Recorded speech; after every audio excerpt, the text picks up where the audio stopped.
कैसे हैं दोस्तों। मेरा नाम साकिब हुसैन है और आप देख रहे हैं नर्सिंग फाइल्स। आज हम जिन ड्रग्स के बारे में डिस्कस करने जा रहे हैं इन्हें हम थ्रोम्बोलाइटिक या फिब्रिनोलाइटिक कहते हैं और ये ड्रग्स हेमाटोलॉजी सिस्टम को जाके अफेक्ट करती हैं। तो आइए इन्हें डिस्कस करते हैं। थ्रोम्बोलाइटिक ड्रग्स डिस्कस करने से पहले मैं आपको समझाने जा रहा हूँ एक बायोलॉजिकल प्रोसेस जिसे हम फिब्रिनोलाइसिस कहते हैं, जो कि हमारे पास नेचुरल प्रोसेस होता है किलोट को डिग्रेड करने के लिए। तो फिब्रिनोलाइसिस हमारे पास एक ऐसा प्रोसेस है, बायोलॉजिकल प्रोसेस है, जिसमें क्या होता है कि ब्लड क्लॉट डाइजेस्ट हो जाते हैं थ्रू इंट्रिंसिक कोगुलेशन पाथवे।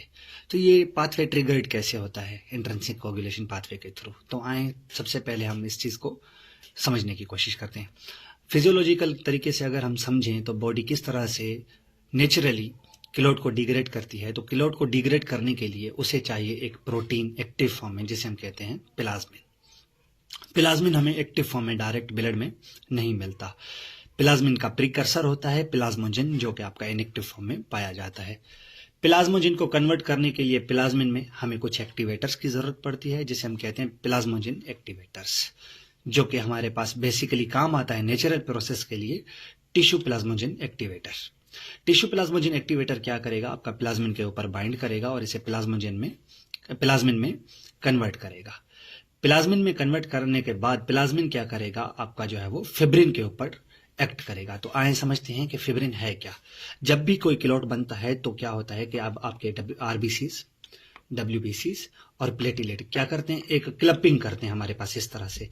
तो इस क्लपिंग को क्या होता है कि कवर करना पड़ता है, एक जाली की सूरत में जो है वो पैक करना पड़ता है। आप इस तरह से समझिए कि कुछ टीन के डब्बे डायरेक्ट खुले में जो है वो इधर उधर बिखर जाएंगे। तो क्या करते हैं, हम उनसे एक क्रेट के अंदर रखते हैं। तो वो क्रेट का किरदार यहाँ पे फिब्रिन करती है। फिब्रिन क्या करती है, इनको जो है वो एक बाउंड्री देती है, एक नेट जाली की तरह एक बाउंड्री देती है, ताकि एक ही जगह पे कवर रहें। तो हमें क्या करना होता है कि इस फिब्रिन को तोड़ना होता है। तो फिब्रिन को तोड़ने के लिए क्या होता है कि प्लाज्मोजिन जाके एक्ट करेगा इस फिब्रिन के ऊपर। ये एक एंजाइम है हमारे पास जो इस फिब्रिन की डिग्रेडेशन कराएगा। जैसे ही डिग्रेडेशन करवाएगा तो आपके आरबीसीज, प्लेटिलेट इधर उधर बिखर जाएंगे, जो आपका क्लॉट बना हुआ होगा वो टूट जाएगा। इस प्रोसेस को भी कुछ हमारे पास एंजाइम कंट्रोल करते हैं, जिसे हम कहते हैं anti plasmin, alpha 2 anti plasmin. क्या होता है कि बॉडी में कभी कभी ये प्लाज्मिन ज्यादा रिलीज हो जाते हैं। हमें जब किलोट की जरूरत होती है तो किलोट नहीं बन पाता, तो बॉडी क्या करती है, कुदरती तरीके से कुछ एंटी प्लाज्मिन हमारे पास एंजाइम भी रिलीज करती है, ताकि प्लाज्मिन को इनएक्टिव किया जाए और फिब्रिन एक्टिव हो सके और किलोट जितनी जरूरत है हमें उतने बन सकें। तो ये आपका जो है वो एक फिजियोलॉजिकल नॉर्मल प्रोसेस है कि किस तरह से फिब्रिनोलाइसिस का प्रोसेस होता है। वही चीज यहाँ पे लिखी हुई है कि हमें फिब्रिन को डाइजेस्ट करने के लिए क्या है कि एक एंजाइम की जरूरत पड़ती है, जिसे हम नाम देते हैं प्लाज्मिन का, जो कि एक सेरीन प्रोटीज इनिबिटर है हमारे पास। इस प्लाज्मिन डायरेक्ट एक्टिव फॉर्म में नहीं मिलता। इसको एक्टिव करने के लिए क्या होता है कि प्लाज्मोजिन को कन्वर्ट करना पड़ता है प्लाज्मिन में, और ये प्लाज्मोजिन भी हमें डायरेक्ट नहीं मिलता। इसके भी कुछ एक्टिवेटर्स हैं, जिसे हम नाम देते हैं नेचुरल तौर पे प्लाज्मोजिन एक्टिव, टिश्यू प्लाज्मोजिन एक्टिवेटर्स, जो कहां पे मौजूद होते हैं, आपके एंडोथेलियल सेल्स के ऊपर। इस प्रोसेस को भी एक चीज कंट्रोल करती है, स्ट्रिक्टली मॉनिटर करती है। अगर ये मॉनिटर ना हो तो हमारे पास ब्लीडिंग ज्यादा हो सकती है। तो इन एंजाइम को हम नाम देते हैं एंटी प्लाज्मिन का। ये यहाँ पे बात खत्म हुई। अब क्या है, हम जो है वो आर्टिफिशियल तरीके से, अपने सिंथेटिक बने हुए तरीके से जो ड्रग्स देते हैं, वो ड्रग्स क्या करती हैं, आपके प्लाज्मोजिन एक्टिवेटर का काम करती हैं। वो क्या करती हैं, प्लाज्मोजिन को प्लाज्मिन में कन्वर्ट करती हैं, और ये प्लाज्मिन एक्टिव फॉर्म है तो फिब्रिन को जाके ये डिग्रेड करेगा हद से ज्यादा, जितनी हमें नीड है। तो वो ड्रग्स जो प्लाज्मोजिन एक्टिवेटर का किरदार अदा करती हैं, उन ड्रग्स को हम नाम देते हैं फिब्रिनोलाइटिक ड्रग्स या थ्रोम्बोलाइटिक ड्रग्स। तो आए अभी इन फिब्रिनोलाइटिक ड्रग्स और थ्रोम्बोलाइटिक ड्रग्स को कवर करते हैं। थ्रोम्बोलाइटिक ड्रग्स या फिब्रिनोलाइटिक ड्रग्स हमारे पास क्या करती हैं, डाइजेस्ट करती हैं आपके किलोट या थ्रोम्बस को। अब थ्रोम्बस और एम्बोलम्स दो अलग चीजें हैं। जब भी आपका किलोट एक स्टैटिक जगह पे रुका हुआ होता है तब हम इसे नाम देते हैं थ्रोम्बस का। अब ये अगर बॉडी में फ्रीली मूव कर रहा है, ब्लड में टूट चुका है अपने एंडोथेलियल सेल से, तो अब हम इसको नाम देंगे अपना एम्बोलस का। ये दोनों में फर्क है। सीवियल केसिंग के हमारे पास फिब्रिनोलाइटिक ड्रग्स पाई जाती हैं, जिसे हम नाम देते हैं, जो कि हमारे पास फंक्शन क्या करती हैं, टिश्यू प्लाज्मोजन एक्टिवेटर का काम करती हैं, जिसमें आती है आपकी स्ट्रेप्टोकाइनेस, एल्टीप्लेस, एनस्ट्रिप्लेस और यूरोकाइनेस। ये ड्रग्स हमारे पास क्या करती हैं, टिश्यू प्लाज्मोजन एक्टिवेटर का काम करती हैं और प्लाज्मोजन को प्लाज्मिन में कन्वर्ट करती हैं। फिब्रिनोलाइटिक हमारे पास एंटीकोगुलेंट से अलग है। एंटीकोगुलेंट क्या करते हैं हमारे पास, ये वेरियस क्लोटिंग फैक्टर्स को जो है वो क्या कर रहे होते हैं, हमारे पास एक्टिव कर रहे होते हैं या उन्हें इनहिबिट कर रहे होते हैं। इसके बरअक्स फिब्रिनोलाइटिक ड्रग्स क्या करती हैं, प्लाज्मोजन एक्टिवेटर को क्या करती हैं, एक्टिवेट करती हैं। तो ये इन दोनों में डिफरेंस है। एक डिफरेंस ये है कि ये एंटीकोगुलेंट क्या करते हैं, हमें क्लोट फॉर्मेशन होने से क्या करते हैं, रोकते हैं। यहां पे लिखा हुआ है कि ये क्या करते हैं, क्लोट फॉर्मेशन होने से रोकते हैं। और ये क्या करती हैं हमारे पास फिब्रिनोलाइटिक ड्रग्स, ये क्या करती हैं, उन बने हुए क्लोट को तोड़ती हैं। इसी वजह से इनका लाइटिक लास्ट में आ रहा है। अगर हम फिब्रिनोलाइटिक ड्रग्स के इंडिकेशन या साइड इफेक्ट की बात करें तो इनके इंडिकेशन क्या है, किन किन ड्रग्स को हम यूज कर सकते हैं, दे सकते हैं इनको ट्रीट करने के लिए। तो सबसे पहले हमारे पास नाम आता है myocardial infarction, pulmonary embolism, ischemic stroke, thrombosis of prosthetic heart valve या स्टेंट को ट्रीट करने के लिए हम देते हैं। ब्लीडिंग की अगर हम बात करें साइड इफेक्ट के तौर पे, ब्लीडिंग सबसे ज्यादा हमारे पास है कि अगर ज्यादा ओवरडोज हो गया तो ब्लीडिंग हद से ज्यादा हो सकती है। Bleeding from the injection site, gastrointestinal bleeding, कोई जीआई में अल्सर है, हेमरेजिक स्ट्रोक है, पेशेंट को हमने नहीं देखी, हिस्ट्री नहीं ली, तो क्या हो सकता है कि ये साइड इफेक्ट हो सकते हैं। Perfusion arrhythmias, hyper sensitivity reaction, anaphylaxis. कुछ ड्रग्स क्या होती हैं, रिएक्शन देती हैं, जैसे स्ट्रेप्टोकाइनेस हो गया, तब क्या होता है कि इनकी वजह से एनाफाइलेक्सिस का रिएक्शन हो जाता है। इसको ट्रीट करने के लिए हम क्या देते हैं, कुछ ड्रग्स इस ड्रग से पहले देते हैं जिन्हें हम कहते हैं एंटी एलर्जिक्स, वो मैं आपको आगे समझाता हूं। नोजिया हो सकता है साइड इफेक्ट के तौर पे, वॉमिटिंग या फीवर। तो आए अपने फिब्रिनोलाइटिक ड्रग सबसे पहले स्ट्रेप्टोकाइनेस को डिस्कस करते हैं।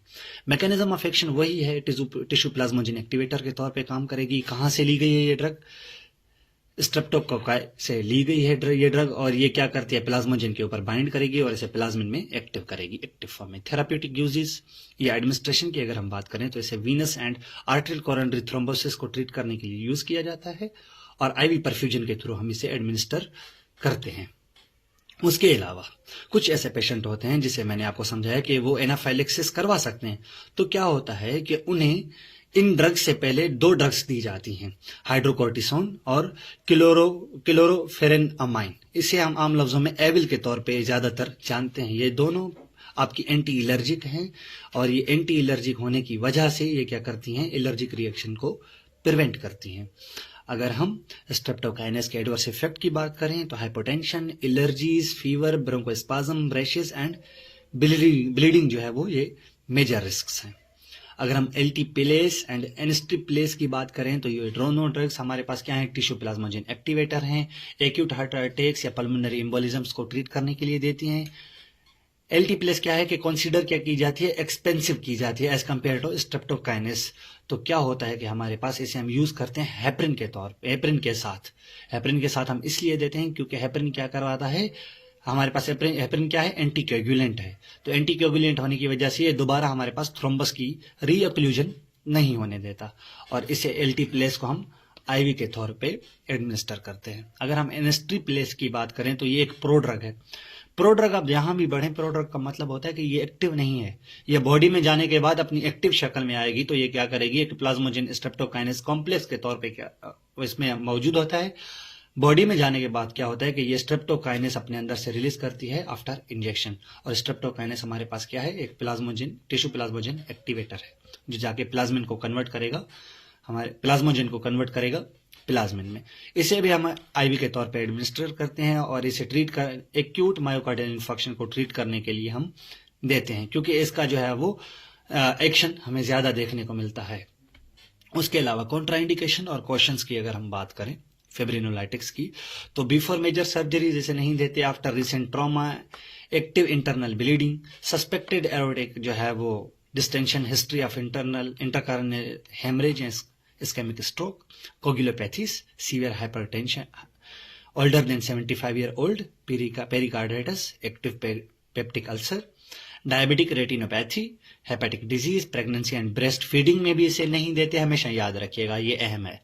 एंटीकोगुलेंट के साथ नहीं देते एक्सेप्ट हेपरिन। हेपरिन के साथ हम कौन सी ड्रग देते हैं? एल्टीप्लेस देते हैं। उसके अलावा आप वारफरिन के साथ नहीं दे सकते, एंटीप्लेट मेडिकेशन के साथ नहीं देते, जैसे कि आपकी एस्पिरिन, क्लोपिडोग्रेल, इनके साथ भी आप नहीं देते।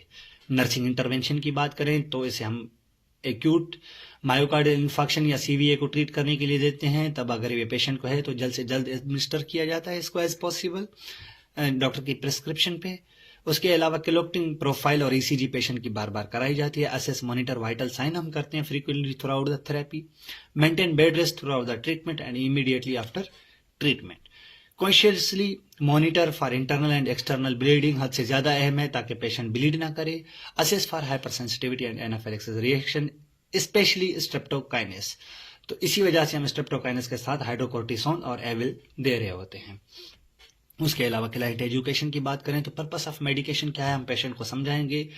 कोई क्लॉट बन गया है जिसकी वजह से क्या हो रहा है कि आपकी ब्लीडिंग से ब्लड सर्कुलेट नहीं कर पाती, तो इस क्लॉट को तोड़ने के लिए हम जो है वो फिब्रिनोलाइटिक ड्रग दे रहे हैं। डिस्चार्ज टीचिंग की बात करें तो पेशेंट जब डिस्चार्ज हो रहा है तो उसे कौन कौन सी टीचिंग देंगे? Minimise bleeding and bruising, self monitoring for bleeding, अगर हो रही है तो जल्द से जल्द हेल्थ केयर प्रोवाइडर को जो है वो इन्फॉर्म करें। Recognise symptoms of clot formation, जैसे हमारे पास डीवीटी हो गया, इसके जो है वो आप सिम्टम्स बताएंगे कौन कौन से सिम्टम्स हैं डीवीटी के।